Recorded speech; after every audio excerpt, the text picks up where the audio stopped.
안녕하세요. 저는 경기도에 살고 있는 올해 20대 중반 돌싱녀입니다. 주변에서는 저보고 아직 어린데 돌싱이냐고 놀라시는 분들이 많아요. 그럴 때마다 제 사정을 다 말할 수 없어 많이 답답했거든요. 그래서 오늘은 엄마가 자주 보시는 사연 채널에 남아 제 가슴속 얘기를 잠깐 털어놓으려고 합니다. 현재 저는 유통업 쪽 개인 사업을 하고 있습니다. 어렸을 때부터 부모님 사업하시는 모습을 보고 자라서인지 그 영향을 받아 20대 초반에 시작한 사업이 지금은 대박났어요.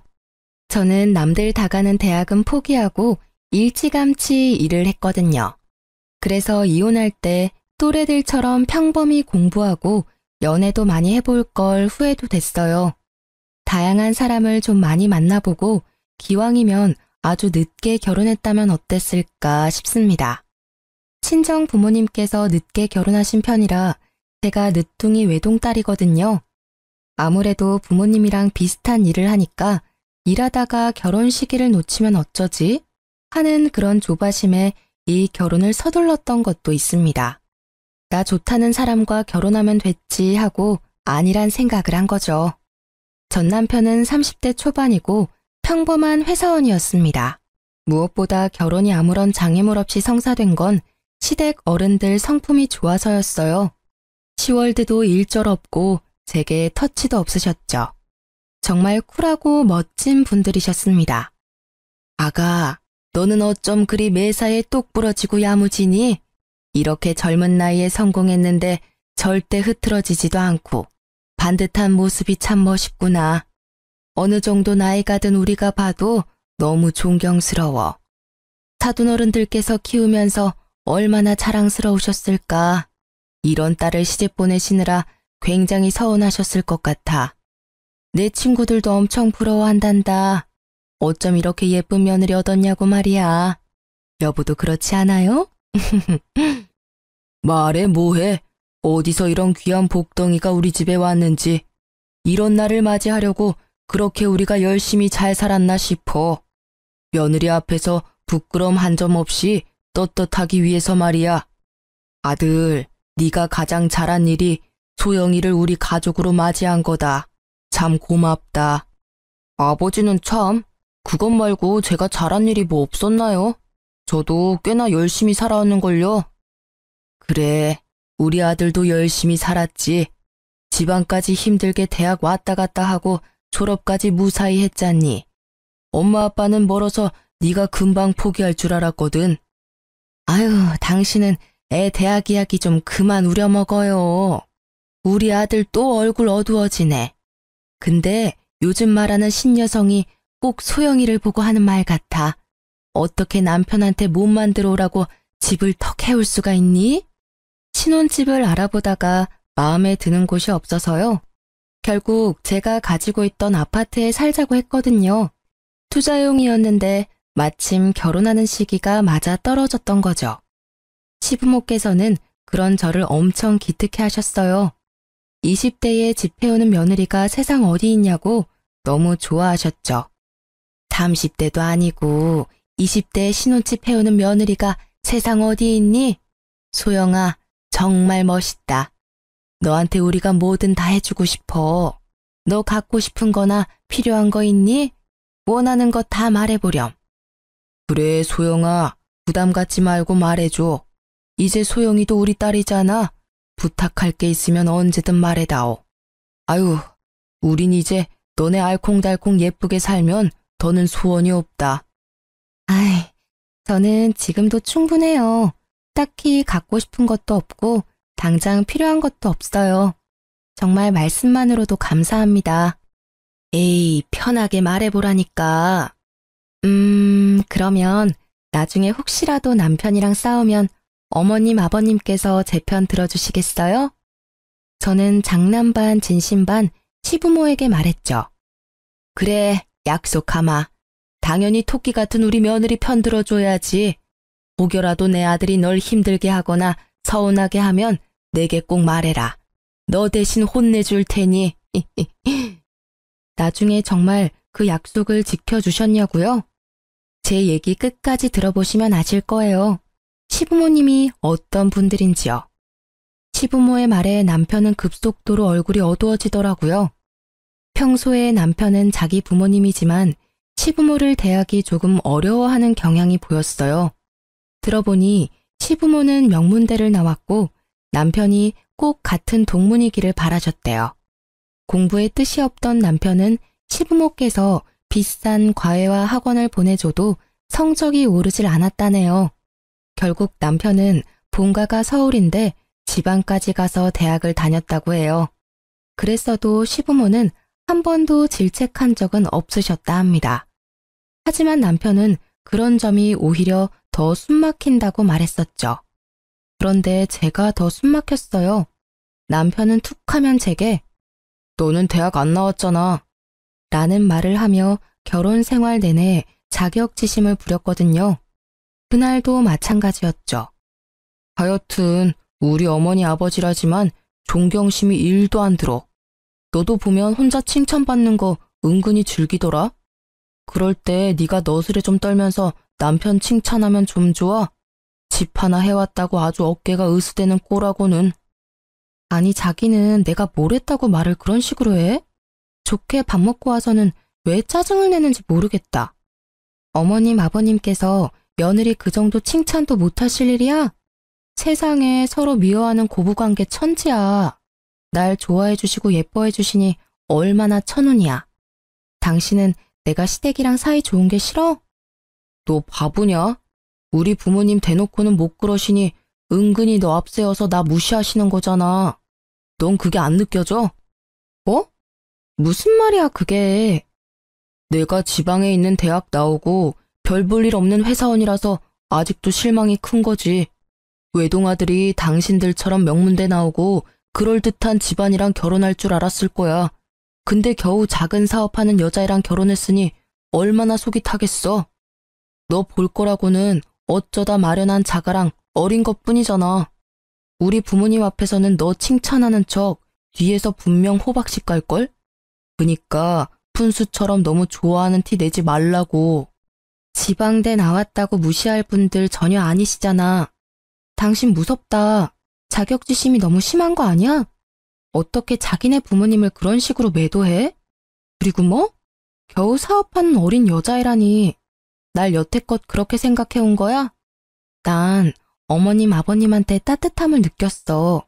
나 칭찬해 주신다고 무조건 좋은 게 아니라 선한 분들이라는 걸 눈빛만 봐도 알겠다고. 근데 당신은 결혼하고 왜 이 모양이니? 예전엔 아니랬잖아. 자격지심? 뭘 알고 떠들어대. 하긴 대학도 안 나온 네가 뭘 알겠냐. 대학 문턱도 안 밟아본 네가 이해할 수 있는 부분이 아니겠지. 시댁 식구들을 만나고 오면 기본 일주일은 그렇게 냉전이었어요. 대학 안 나온 건 사실이니까 그 부분은 무시해도 뭐라 반박도 못하겠더라고요. 오히려 저는 결혼하고 1, 2년은 엄청 싸웠다는 부모님 말씀을 듣고 참아보려 했어요. 어쩌면 제가 놓치고 있는 남편의 상처가 있나 유심히 살폈죠. 처음에는 찾아서 보듬어주고 싶었거든요. 그땐 정말 사랑했으니까요. 그런데 남편이랑 자꾸 부딪히는 상황이 생길 때마다 그냥 포기하고 싶더라고요. 여보, 현관에 못 보던 운동화가 있네? 하여튼 눈썰미는 좋다니까. 새로 샀어. 30만 원 더 얹어서 리셀가로 겨우 구매했지. 내가 구한다고 얼마나 개고생했는지 몰라. 리셀가? 아니, 겉보기에는 그냥 평범한데? 저걸 30만 원이나 더 줘서 구매한 거야? 왜? 세상에 널린 게 운동화잖아. 왜긴 왜야. 널린 게 운동화지만 내 마음에 드는 건 그렇게 많지 않으니까 샀지. 뭐야 당신. 잔소리 하려면 그만둬. 각박한 세상에 내 유일한 취미이자 힐링이니까. 게다가 운동화로도 재테크 가능해. 나중에 나도 되팔면 오히려 이득이라고. 그치만 당신 전부 신지도 못하는 운동화를 너무 많이 사는 것 같아. 난 당신이 다시 되파는 것도 본 적이 없는걸? 신발이 신발장에도 가득하고 뜯지 않은 신발 박스도 집안 한가득 있잖아. 예쁘게 신고 다니면 내가 말도 안 해. 너무 많으니까 감당도 안 되잖아. 말이 나와서 말인데 당신 저축은 따로 하고 있는 거 맞아? 운동화뿐만 아니라 전자기기도 새로 나오면 구매하잖아. 우리 결혼했어. 아이도 언젠가 생길 텐데 이제 젊었을 때처럼 갖고 싶은 거, 사고 싶은 거 마냥 다 살 수 없잖아. 노후를 위해서라도 같이 돈 모아야지. 나 슬슬 걱정돼. 아이씨, 잔소리하지 말라니까. 야, 내가 너보다 살아도 훨씬 더 살았어. 덧없는 인생, 순간의 즐거움에 충실해야 한다고. 뭐 가는데 순서 있나? 내가 당장 내일 죽을 수 있는데 맘대로 사고 싶은 것도 하나 못 사? 하긴 네가 뭘 알겠어. 대학도 안 나오고 허구한 날 중고 사이트에서만 물건 살 줄 아는 네가 내 기쁨을 어떻게 알겠냐고. 아, 뭔 수준이 맞아야 대화를 하지. 뭐야, 그럼 뭐 나랑 수준이 안 맞다는 말이야? 말 다 했어? 야, 됐고. 나도 너 터치 안 할 테니까 돈 가지고 나 터치하지 마. 소비도 저축도 나 알아서 한다고. 남편은 언제나 전자제품이나 운동화 신상이 나오면 눈이 돌아갔어요. 그런 물건들은 오래 잘 쓸 수 있으니 처음엔 저도 신경 안 썼죠. 그런데 결혼하고 보니 남편은 하나 구매해서 오래 쓰는 게 아니라 있는 물건도 무리해서 할부로 구매하더군요. 생활용품이나 안 쓰는 물건들 중고로 사고 파는 저로서는 남편이 너무 이해가 안 갔죠. 전 진짜 돈을 투자해야 할 것 아니면 굳이 지갑을 열지 않았거든요. 그럴 때마다 자린고비라고 은근 놀리기까지 하는 남편이었어요. 친정 부모님 결혼 기념일이라서 다 같이 식사를 하는데 그날 역시 제 신경을 긁더라고요. 엄마 아빠 생신 축하드려요. 작지만 제가 준비한 선물이에요.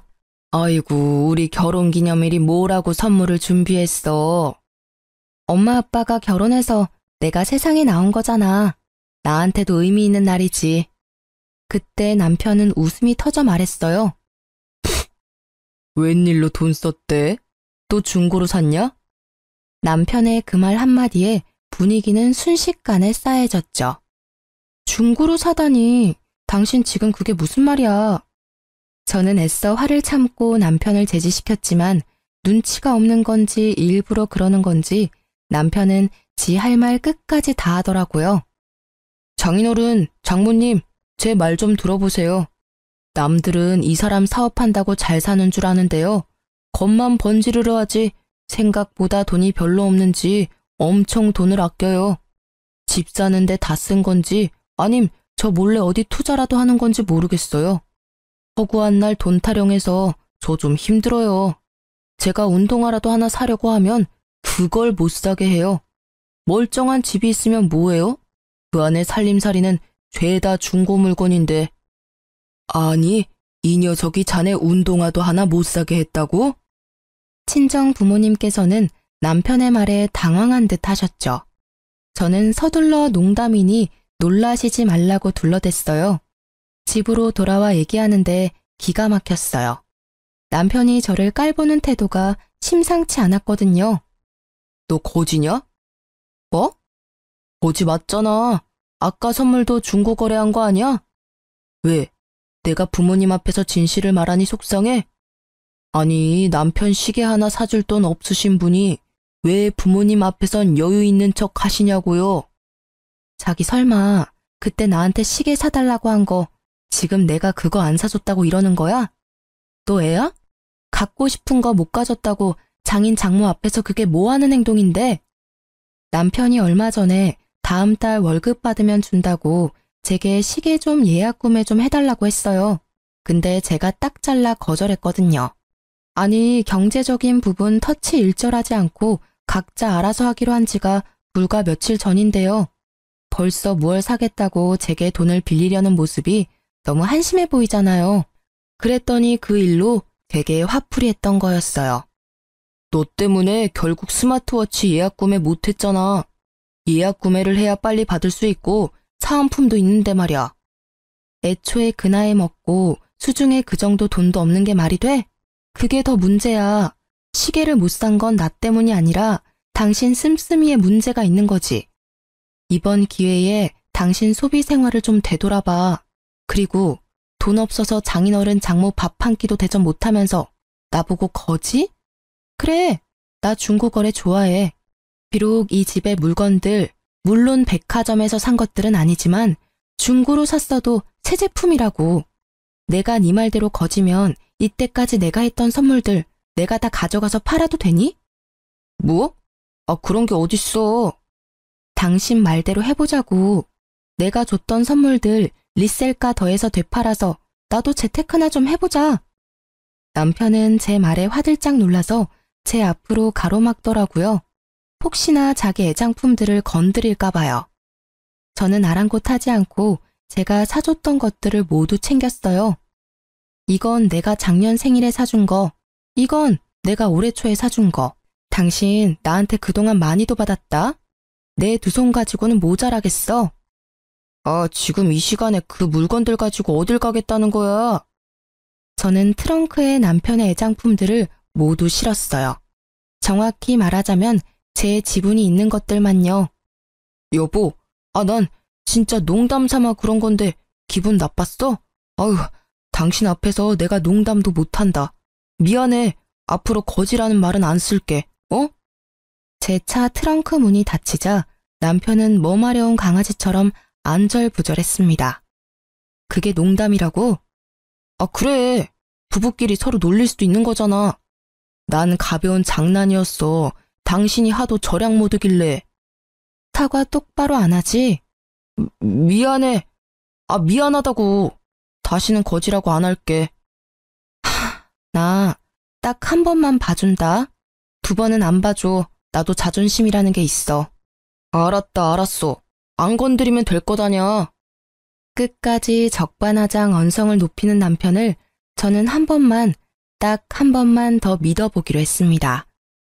남편은 트렁크를 열어주자 눈치 보며 자기 물건 챙기더군요. 제가 왜 바보같이 미련하게 남편을 자꾸 봐줬냐고요? 계속 서로에게 맞춰 조율을 해나가는 게 결혼 생활이라 생각했으니까요.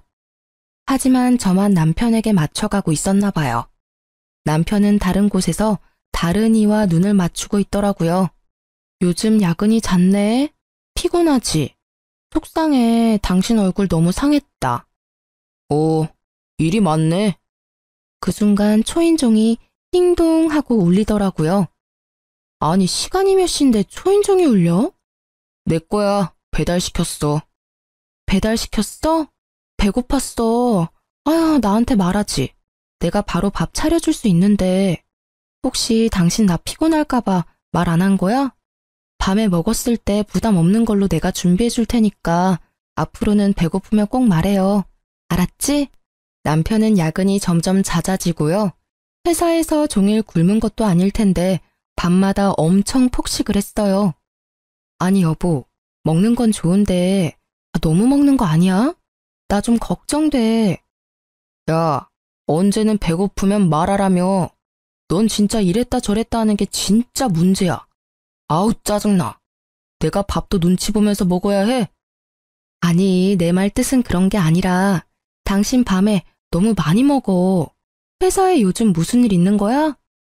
안 그래도 스트레스 받는데 그냥 잔소리 좀 하지 마. 나 조용히 좀 먹자. 제가 이상 행동을 하는 남편이 걱정되어 한마디 하면 남편은 잔소리하지 말라고 그렇게 성질을 있는 대로 다 냈죠. 먹는데도 남편 얼굴은 점점 더 야위어져 갔어요. 그땐 남편 건강이 너무 걱정스러워서 남편이 제게 화내는 것도 기분 나쁘지 않았어요. 성질 부리는 남편 뭐가 예쁘다고 보양식도 자주 해먹였죠. 심지어 보약도 지어줬습니다. 다행히 남편은 챙겨주는 만큼은 어느 정도 얼굴에 활기를 되찾았어요. 반면에 일은 일대로 몰아치고 남편은 남편대로 또 챙기느랴 제가 심하게 알아놓았죠. 여보, 미안해. 오늘만 저녁 알아서 먹을래? 그리고 너무 미안한데 나 죽 좀 배달시켜줘. 도저히 주문할 힘도 안 나. 알겠다, 알겠어. 미리 좀 말하지 그랬냐? 그럼 밖에서 먹고 들어왔을 텐데. 밥도 안 주면서 심부름 시키기는. 미안해, 부탁 좀 할게. 응? 골골거리는 제게 남편은 어디 아프냐고 물어보지도 않았어요. 저는 화낼 힘도 안 나서 그대로 약을 먹고 기절했죠. 일어나 보니 남편은 혼자 거실에서 치킨에 맥주를 마시고 있더라고요. 핸드폰 보면서 뭐가 그렇게 좋은지 해실거리면서요. 여보, 치킨 먹는 거야? 차라리 밥을 시켜 먹지. 걱정스러워 한마디 건넸는데 남편은 웃음기가 싹 사라지고 정색했어요. 어우, 징글징글해. 야, 너는 아픈 와중에도 잔소리하고 싶냐? 들어가서 더 자. 아까 밥도 안 먹고 약 먹었더니 속이 너무 쓰려서. 죽은 냉장고에 있지? 죽? 아까 내가 죽 좀 주문해달라고 부탁했잖아. 너 자길래 안 시켜도 되는 줄 알았지. 뭐? 내가 주문해달라고 부탁했잖아. 왜 성질이야? 아픈 거 맞아? 소리 지를 힘은 남아있나 보네. 밥에 물 부으면 죽 아니야? 대충 커피포트 물 끓여서 밥 말아 먹어. 야, 죽 시키는 게 어려운 일이야? 치킨 먹으면서 내 생각은 안 나던? 내가 죽을 손수 끓여달랬니? 아님 포장을 해오랬냐? 그냥 배달앱 들어가서 주문만 하면 되는 거였잖아. 문 일찍 닫으니까 주문 좀 해달라고 그렇게 부탁했는데. 우냐? 겨우 그거 가지고 우는 거야? 아, 진짜 왜 저러냐. 그래, 운다. 속상해서 눈물이 나는 걸 어떡할까 그럼? 당신 죽할 줄 알아? 모르잖아. 부인이 아프다는데 대충 물에 밥 말아 먹으라는 말을 어쩜 그렇게 쉽게 하니? 난 몰라. 당신이 죽 안 시켜줬으니까 나 편의점 죽이라도 사다 줘. 진짜 귀찮게 하네. 귀찮다고? 엘리베이터만 타고 내려가면 바로 있는 상가 편의점도 못 가겠어? 아, 진짜 서운하다. 당신 아픈데 내가 이렇게 무심했어 봐. 아마 난리 났겠지. 또 안 사면 뭘 얼마나 들들 볶으려고 그래? 사올게. 사온다고. 남편은 우는 절 보고 입이 삐죽 나와서는 문을 쾅 닫고 나갔습니다. 보니까 열받아서 나간다고 전화랑 지갑 다 두고 갔더라고요. 저는 일부러 그러는 건지 정말 한숨만 나왔어요. 정이 뚝 떨어졌죠. 지갑을 챙겨서 남편에게 가려는데 남편 전화 톡 알람이 뜨더라고요. 평소 같으면 안 봤을 텐데 아까 남편이 해실거리는 모습이 떠올라서 슬쩍 봤어요. 뭐야, 밥도 안 차려주고 심부름을 시켜? 지가 상전이야? 당신 부인 정말 웃긴다. 불쌍한 우리 자기, 내가 보듬어주고 싶다. 한여름이었는데 그 톡을 보자 온몸이 바들바들 떨리더라고요. 의심할 여지도 없이 바람 피우는 듯한 문자였지만 저는 다시 전화와 문자 내역을 살폈어요. 남편이 전자기기를 좋아한다고 했었잖아요. 스마트폰도 몇 개 가지고 있었는데 자세히 보니 원래 쓰는 전화가 아니더라고요. 뭘 이렇게 대놓고 바람피는 걸 들키지 했는데 나름 세컨드폰까지 따로 쓰고 있었던 거예요. 저는 다시 없는 기회라 생각하고 열심히 내역들을 제 전화로 찍었어요. 아파서 머리가 핑핑 도는 와중에도 정신력을 붙잡으며 바람피는 증거를 수집했죠. 그동안 남편이 야유어 간 것도 체력이 없었던 것도 다 밖에서 바람피고 딴짓하느라 그런 거였더라고요. 피가 거꾸로 솟는 기분이었어요. 상간녀랑 재미 보는지도 모르고 제 손으로 남편 보양식도 해먹이고 보약도 해먹였으니까요. 더 열받는 건 바람피는 남자는 보통 본인이 찔려서 조강지처한테 과하게 잘해준다고 하잖아요. 저희 남편은 전혀 그런 게 없었거든요. 그 와중에도 그런 게 괘씸했습니다. 여보세요? 거기 흥신소죠? 남편 바람피는 상대에 대해서 알아내고 싶은데요. 네, 돈은 상관없어요. 난생 처음 흥신소라는 곳도 이용하고 제 나름 큰 지출을 했어요. 이러려고 열심히 돈 벌었나 했네요. 의뢰하니 남편이 바람난 상대는 같은 회사 여직원이었습니다. 심지어 유부녀라 저는 한동안 할 말을 잃었습니다. 그러다 기가 막힌 타이밍으로 제게 연락 한 통이 왔는데요. 바로 상간녀 남편의 전화였습니다. 여보세요? 김상혁 씨 부인분 맞으신가요? 네, 그런데요. 저 그때 한번 뵌 적 있는데요. 상혁이 회사 동료 땡땡땡입니다. 제가 누군지 잘 기억은 안 나는데요. 안녕하세요. 어쩐 일이시죠? 다름이 아니라 놀랍게도 남편은 자기 친한 동료의 부인과 바람이 난 거였어요. 저와도 인사를 한번 했던 동료분이시더라고요. 상간녀와 제 남편이 참 대담하고 짐승 같은 게요. 같은 회사 바로 옆에서 그분 바보 만들고 바람을 핀 거잖아요. 상간녀의 남편은 저보다 더 비참했을 거라 생각 들더군요. 바람 피는 걸 저보다 일찍이 한 그분은 증거를 많이 수집했어서 저에게 공유해 주셨어요. 되짚어보니 저희 결혼식에 부부로 참석했었던 기억이 나더라고요. 도대체 이것들이 언제부터였는지 부하가 치밀어 오르더라고요.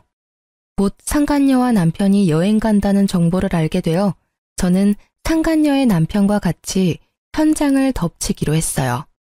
시부의 환갑 여행을 남편이 일 때문에 못 간다고 제게 부탁했었는데 상간녀랑 여행 가는 것도 그 날짜였습니다. 저는 화가 났지만 그래도 인간으로서 마지막 기회를 준다 생각하고 남편에게 물었죠. 이미 뭘 해도 저랑은 끝이었지만 자기 부모에게 못 볼 걸 보여줄지 말지를 결정하는 거였죠. 진짜 환갑 여행 나랑 어머님 아버님만 가? 당신은 진짜 못 가는 거 맞아? 꼭 회사에서 그날 자기가 필요하대? 아니, 한 번뿐인 행사인데 말이야. 웬만하면 미루고 당신도 같이 가면 안 되는 거냐고. 야, 너가 모시고 가기로 했잖아. 이미 예전에 상이 끝난 걸 뭘 또 물어? 아니, 난 혹시나 해서. 나 진짜 못 가. 그날 엄청 중요한 출장이라고. 내 인생이 걸린 날이야. 가만 보니 당신 우리 부모님 앞에서 아양 떨 때는 언제고 막상 시부모랑 셋이 여행 가려니까 아주 앞이 캄캄하지? 그래, 인생이 걸렸겠지. 아, 바쁜 자기 대신 시부모 모시고 여행 가는 부인한테 당신은 그게 지금 할 소리야? 죽어도 고맙다는 말은 빈말이라도 절대 안 하지? 저거 봐. 내가 너 생색 낼 줄 알았다. 너 이렇게 두 얼굴인 거 우리 부모님이 아시면 아주 깜짝 놀라실걸? 어쩜 우리 부모님 앞에서만 착하고 바른 며느리 이미지 메이킹을 잘해놨는지. 너도 참 대단하다 대단해.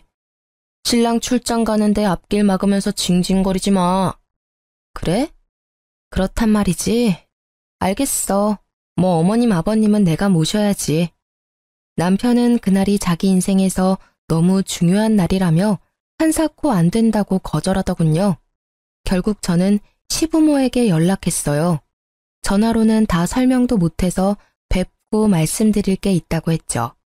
제 심상치 않은 분위기를 어떻게 또 느끼셨는지 시부모께서는 긴장 상태셨어요. 아가, 무슨 일이 있니? 얼굴에 수심이 가득하다. 혹시 네 남편이 무슨 사고라도 친 거니? 시부모께서 다정하게 물어오자 저는 그만 그동안 서름이 한꺼번에 터졌습니다. 어머님, 아버님, 저 어떡해요? 정말 억울해요. 너무 화가 나요.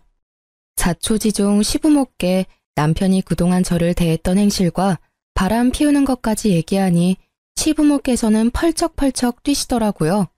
여행도 다 취소하시고는 본인 아들 괘씸하다고 현장을 같이 덮치자 하시더라고요.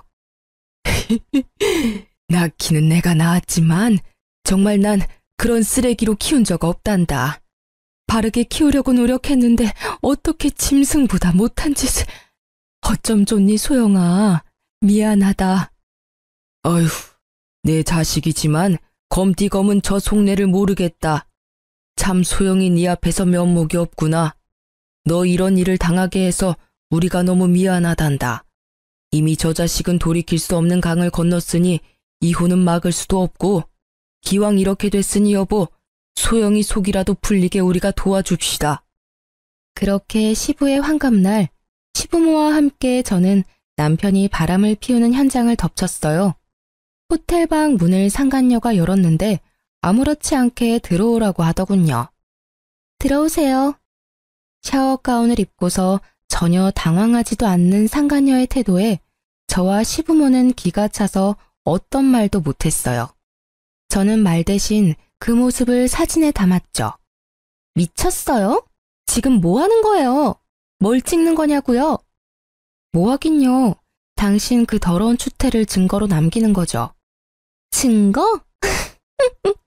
웃겨라 정말. 누가 눈 하나 깜빡한다고 협박이야. 원래부터 저 사람 제 남자였어요. 어머님, 아버님 모르셨겠지만 제가 먼저였다고요. 제가 이제 두 분 모실 테니까 이 어린 기집의 말에 이제 휘둘리지 마세요. 상간녀는 본인이 비련의 여주인공이라도 된 듯 굴었습니다.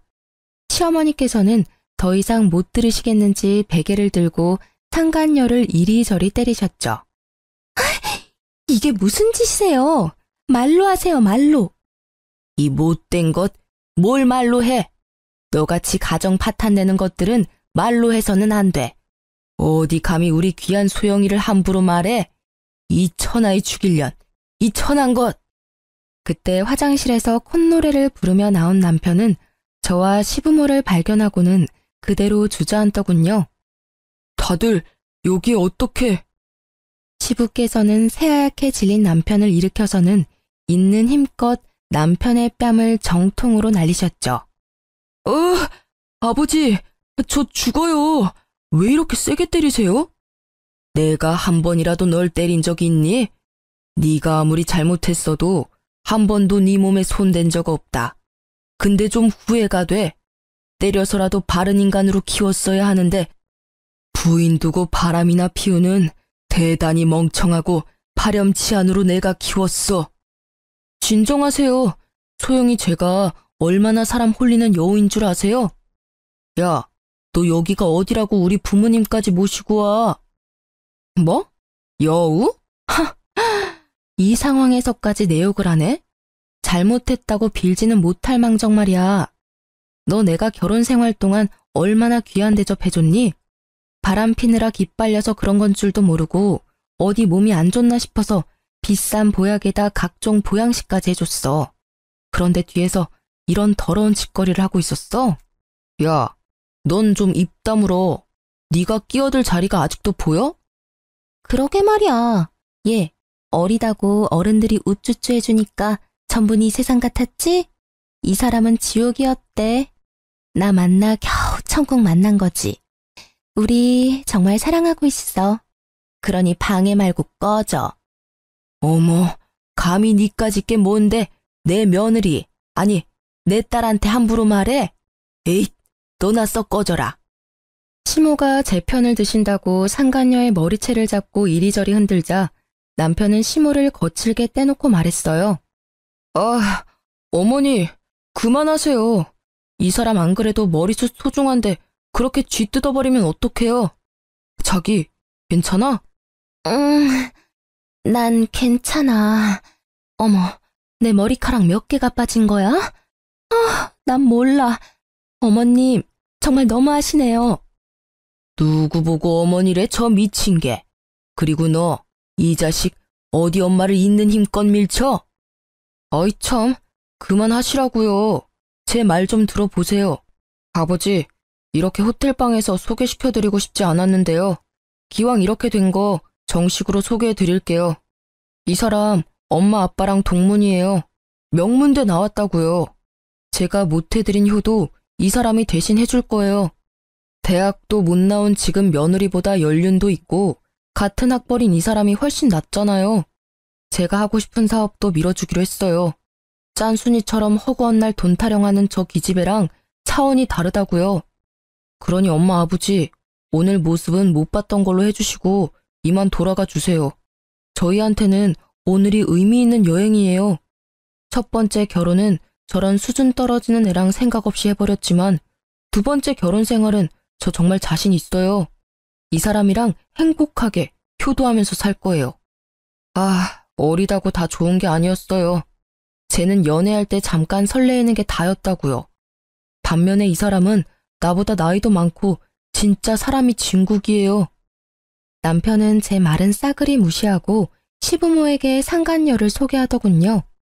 그러자 시부는 뭔가 결심한 듯 말하셨어요. 저런 천하의 쓰레기를 다 봤나? 고쳐 쓰지도 못해 저런 놈은. 소영아, 이만 가자. 저것들이 하는 개소리 이제 더 들을 필요도 없다. 아이, 아버지, 진짜 아프다고요. 운동을 성실히 하는 시부가 거칠게 남편 뺨을 날리자 남편이 나가 떨어졌는데요. 상간녀는 제 남편 말고 다른 곳으로 뛰어가더군요. 자기. 드디어 문 밖에서 기다리고 있던 상간녀 남편이 들어왔죠. 상간녀는 개거품을 물며 바닥에 주저앉았습니다. 어머, 여보, 여길 어떡해?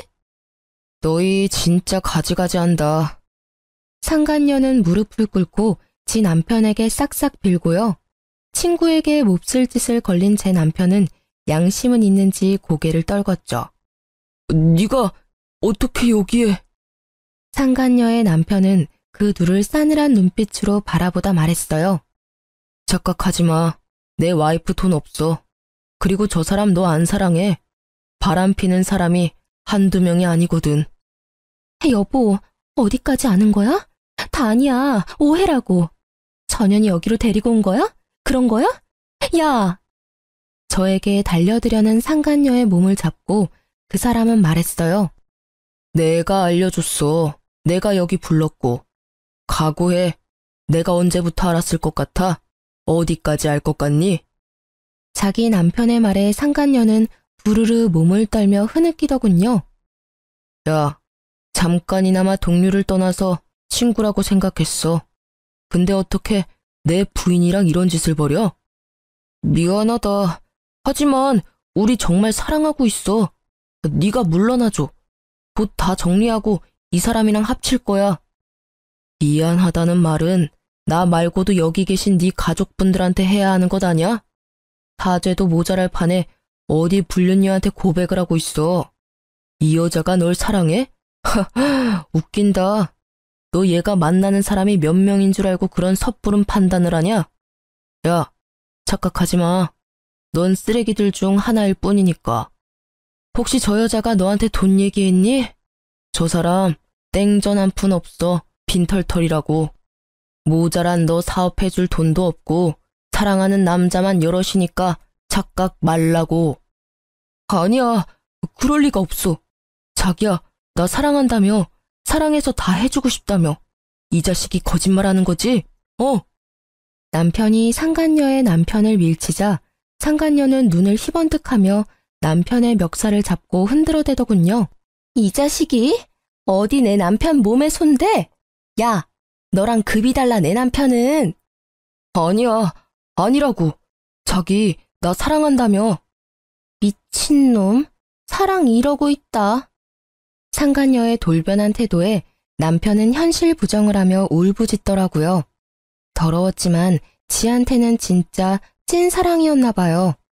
시부모는 못 볼 꼴을 봤다며 한탄을 하셨죠. 내가 오래 살다 보니 별꼴을 다 본다. 아니 저런 미치갱이들을 다 봤나? 그렇게 대환장 사건은 마무리가 되었고 며칠 뒤 시모가 연락이 왔는데요. 소영아, 우리가 네 편 들어준다 한 거 기억나지? 변호사 연락처다. 너한테 내일 전화 올 거야. 우리가 수임료 다 줬고 변호사랑 충분히 상담해보고 너 하고 싶은 대로 하면 돼. 우리는 일절 신경 쓰지 말고 말이다. 어머니, 이렇게까지 안 도와주셔도 돼요. 저는 죄송한 마음에 그냥 깔끔히 제가 이혼 준비한다고 말했지만 시부모는 안 된다고 하셨죠. 네가 받은 상처 평생 기억날 거야. 시간이 무뎌지면 좀 괜찮겠지. 하지만 어느 날 갑자기 기억이 떠올라 괴로울 거야. 그런 죄를 지었는데 우리가 어찌 편하게 있겠니? 우리가 다 해주고 싶어서 도와주는 거니까 이기적이라서 미안하지만 소영이 네가 우리 도움 좀 받아주렴. 착한 며느리한테 지울 수 없는 죄를 지어 우리가 마음이 너무 괴로워서 그래. 잘못은 그 사람이 했는데 왜 어머님 아버님이 괴로우셔야 해요. 저는 정말이지 그게 너무 화가 나요. 아이고, 우리 착한 며느리 어쩜 좋니? 저와 시부모는 부둥켜 안고 한참을 울었네요. 겨우 맘을 추스리고 시부모와 얘기하고 있었는데요. 눈치 없이 남편이 시댁에 찾아와서는 제 바짓가랑이를 잡고 매달렸어요. 여보, 이럴 때일수록 조강지처가 있어야 해. 지금 이거 금방 지나가는 시련일 뿐이야. 그렇죠, 아버지 어머니? 아니, 셋이 그렇게 사랑하는데 저 하나 때문에 헤어질 수 없잖아요. 예? 저 정신 차렸어요. 여보, 나 믿지? 그 늙은 여우한테 내가 잠깐 홀렸지만 말이야. 이제 교훈을 얻어서 다시는 그런 일 없을 거야. 나 2번 실수는 절대 안 하거든. 뚫린 입이라고 정말. 이 웬수야, 부모님 앞에서도 그러고 싶니? 네가 한 짓들을 돌이킬 수 있다고 생각해? 네가 우리 가족 모든 걸 파괴한 거야, 이 못된 놈아.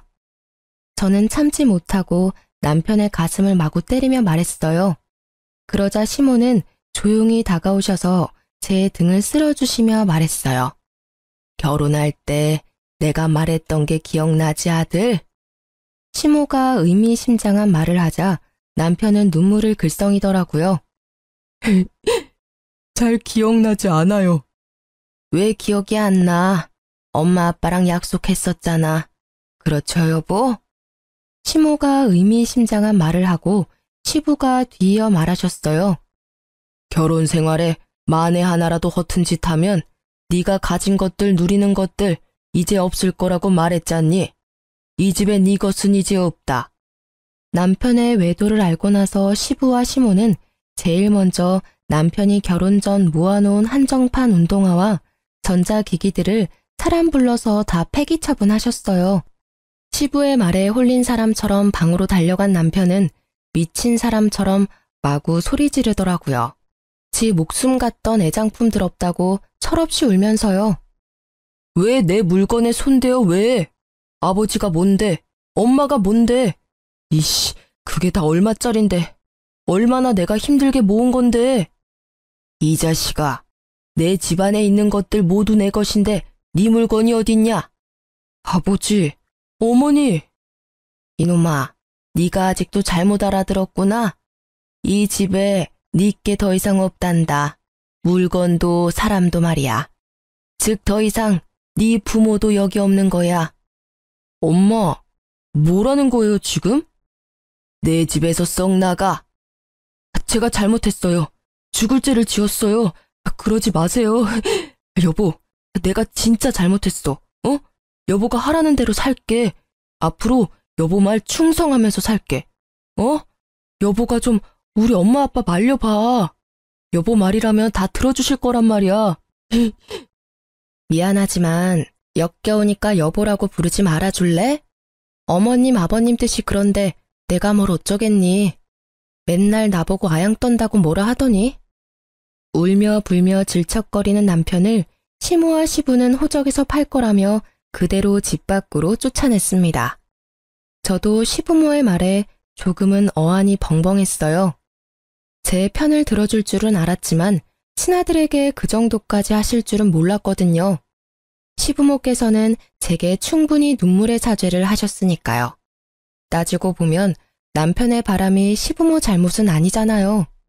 그 뒤로 시부모께서는 진짜 빈말이 아니라 아들을 절대 용서할 수 없다며 연을 끊으셨어요. 남편은 그동안의 더러운 짓거리들이 다 소문이 나서 풍기문란죄로 다니던 회사에서도 잘렸어요. 물론 상간녀와 나란히요. 상간녀의 남편에게 들어보니 본인은 소송 기간이 굉장히 길어질 거라고 하더군요. 그 여자는 제 전 남편을 비롯해 자기보다 젊은 남자들만 골라서 바람을 피웠는데요. 그래놓고는 진짜 사랑은 자기 남편이라고 놓아주지도 않는데요. 저보다 더한 고통에 빠진 상간녀의 남편이 어서 이혼하고 행복해지길 여러분이 응원해주세요. 어느 날 제 전 남편은 회사에서도 잘린 후 일도 안 하는지 거짓골로 제게 찾아왔어요. 정말 폐인이 다 됐더라고요. 처음엔 얼굴 보고 알아보지도 못해서 목소리 듣고 알았어요. 누구세요? 소영아, 나 돈 좀 빌려줄 수 있니? 내가 며칠째 밥을 못 먹었어.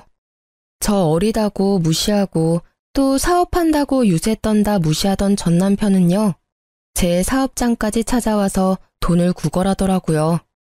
막상 제 사업 규모 보고 놀랐는지 갑자기 돌변해서는 소영아, 우리 다시 어떻게 잘해보면 안 되겠니? 나 진짜 이제 변했어. 너 여기 혼자 감당돼?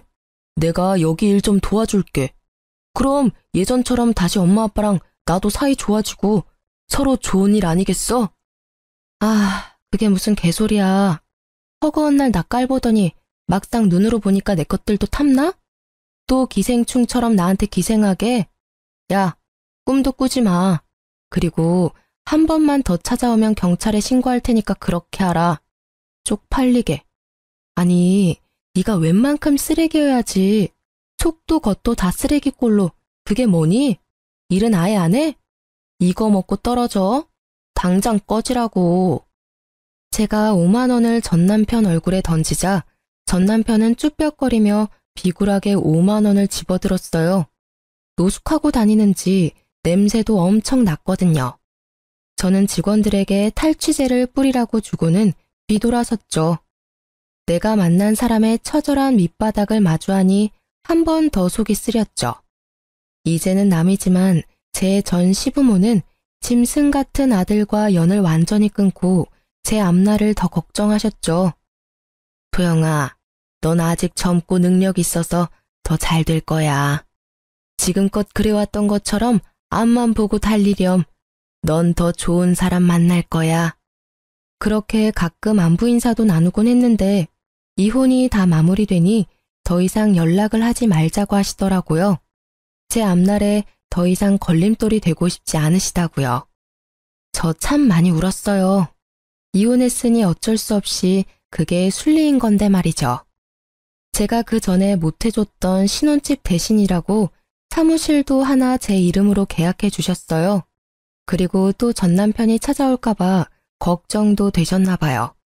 제가 사업이 잘 되기는 했어도 사무실은 가격 때문에 좀 외진 곳에 있었는데요. 좋은 시부모님 덕분에 땅값 걱정 없이 월세 걱정 없이 지금 좋은 곳에서 제 사업 열심히 번영시키고 있어요. 일하느라 바쁘게 살아서 이혼 후에 큰 후유증은 안 남았네요. 돌이켜보면 결혼 생활 내내 좋았던 건 전부 시부모님이랑 함께한 기억이더라고요. 전 남편은 제 기억 속 평생 원수이겠지만 그 원수 덕에 귀인을 또 만난 거라 참 복잡 미묘해요. 전 남편은 술에 의존하고 살고 있다던데 그놈은 정말 더 큰 벌 받아야 해요. 자기 가정 파탄내고 남의 가정까지 파탄냈으니까요. 상간녀는 얽힌 집안만 몇 개라 소송으로 알거지가 됐다는 소문을 마지막으로 들었습니다. 제발 끼리끼리 붙어먹고 착한 사람들 피해주지 않고 살기를 바래요. 제 긴 사연을 같이 들어주셔서 감사합니다.